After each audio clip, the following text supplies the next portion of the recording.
الرحمن الرحيم والفجر وليال عشر والشفع والوتر والليل إذا يسر هل في ذلك قسم لذي حجر ألم تر كيف فعل ربك بعاد إرم ذات العماد التي لم يخلق مثلها في البلاد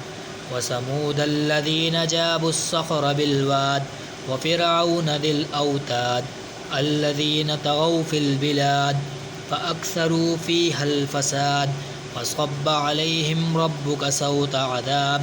إن ربك لبالمرصاد فأما الإنسان إذا ما ابتلاه ربه فأكرمه ونعمه فيقول ربي أكرمن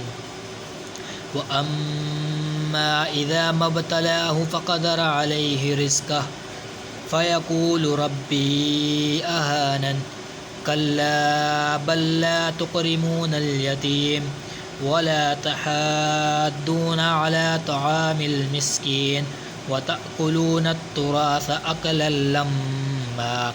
وتحبون المال حبا جما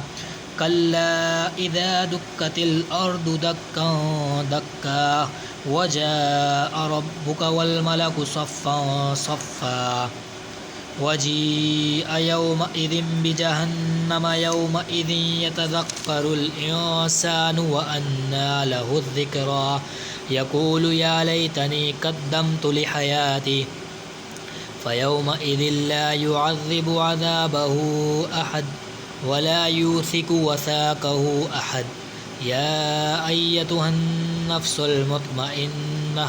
ارجعي إلى ربك راضية مرضية فادخلي في عبادي وادخلي جنتي صدق الله العظيم آمين.